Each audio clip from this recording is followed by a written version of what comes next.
Series motor है। Series motor अगर DC series motor है तो उसमें कितना टर्मिनल होगा? 4। शंट में कितना होगा? 4।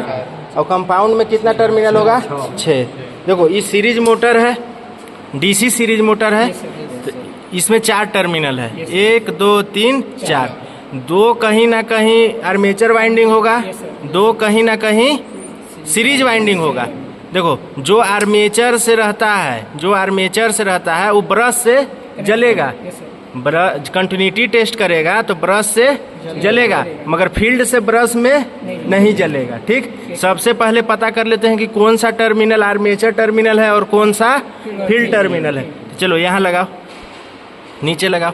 देखो बल्ब जल रहा है, तो अगर बल्ब जल रहा है इसका मतलब है कि ये आपस में एक वाइंडिंग है, मगर अभी ये नहीं बोल सकते हैं कि आर्मेचर वाइंडिंग है। चलो एक यहाँ लगाओ, एक यहाँ लगाओ। नहीं जल रहा है, ये वाला लाल वाला को ऊपर लगाओ। नहीं जल रहा है, आपस में कोई वाइंडिंग शॉर्ट नहीं है। अब यहाँ और यहाँ लगाओ, जल रहा है, ये भी कोई ना कोई एक वाइंडिंग है। ठीक है, चलो यहाँ लगाओ और इसका बॉडी टेस्ट करो। देखो जहाँ बॉडी में पेंट नहीं है वहाँ अगर स्पार्क करे या बल्ब जले तो ये क्या है? वाइंडिंग बॉडी से शॉर्ट नहीं है। चलो एक और टर्मिनल में लगाओ, यहाँ लगाओ। देखो है नहीं है, तो मोटर सही है। अब इसमें हमको पता करना है कि कौन सा आर्मेचर है। तो आर्मेचर टर्मिनल हरदम ब्रश से अगर करें, शॉर्ट करें तो जलेगा। चलो यहाँ लगाओ, एक यहाँ लगाओ, नीचे लगाओ। देखो जल रहा है। अब ये वाला में लगाओ, इसको यहाँ करो। चलो लगाओ ब्रश से, अच्छा से लगाओ।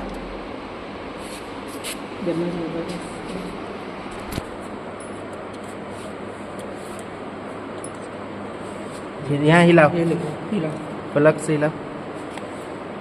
ठीक, देखो छोड़ो छोड़ो छोड़ो। ये क्या है?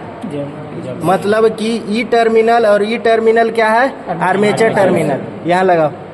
देखो यहाँ से नहीं जलेगा। जल रहा है? नहीं जल रहा है। नीचे ये वाला नीचे लगाओ। वो जल रहा है? नहीं जल रहा। ये ब्रश है। ठीक, ये क्या है? ब्रश है। ठीक है, अब इसमें पता चल गया, हटाओ।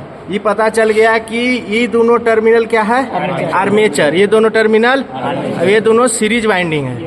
इसको डिनोट करते हैं ए और ए डैश से, इसको एस और एस डैश से। अब ये दोनों के बीच का इंसुलेशन टेस्ट भी कर सकते हैं, किसके द्वारा? मेगर। चलो मेगर लगाओ। नहीं खोलेगा तो खोल दो, बंद कर दो। चलो कितना आ रहा? 0 आ रहा? 0 मेगा हो। चलो ठीक है, कितना आ रहा है? ई और ई वाइंडिंग के बीच में देखो इंसुलेशन, आर्मेचर और सीरीज वाइंडिंग के बीच में कितना आ रहा है? एक से ऊपर है, 1.75 मेगा ओम। क्या? Mega ohm. ठीक है, यहाँ पर यहाँ बॉडी टेस्ट करो, कितना इंसुलेशन है। देखो स्पार्क कर रहा है ना, कितना है? 0.5 मेगा ओम। चलो आर्मेचर से करो, यहाँ करो, कितना है? सर 1 मेगा ओम है। ये सब रीडिंग लिखना है ऑब्जर्वेशन टेबल में। ठीक है, अब हम लोग को पता करना है कि आर्मेचर का कितना रेजिस्टेंस होता है और सीरीज वाइंडिंग का कितना रेजिस्टेंस होता है। इसके लिए हम लोग कौन सा मीटर यूज करेंगे?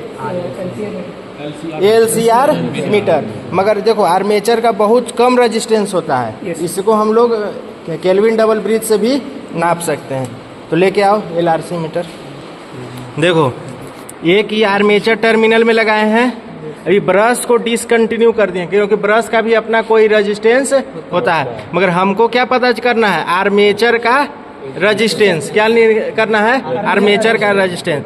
तो हम LCR मीटर को यूज करके हम आर्मेचर का रेजिस्टेंस निकालेंगे। तो क्या यहाँ लगाए हैं? एक यहाँ पे लगा दिए हैं, एक ब्रश के पास लगा दिए, मगर ब्रश को हटा दिए हैं, ब्रश को हटा दिए हैं। देखो कितना ओम आ रहा है?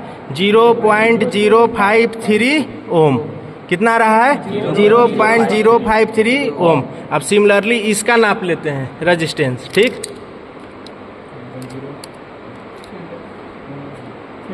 देखो कितना आ रहा है? 17.196 नहीं 71.42 ओम। देखो ओम दिख रहा है। इसका इसका जो फील्ड में है ना, फील्ड वाइंडिंग नहीं, जो सीरीज वाइंडिंग है उसका कितना रेजिस्टेंस है? 71.46। और आर्मेचर का कितना है? 0 पॉइंट। इसलिए हम बोले थे armature winding kelvin double bridge से मेजर किया जाता है, क्योंकि बहुत कम रेजिस्टेंस है, 0.054। और फील्ड का कितना है? 71.48। और पहले जो दिखा रहा था ना, वो दूसरा चीज दिखा रहा था। देखो इसका वाइंडिंग का इंडक्टेंस दिखा रहा था।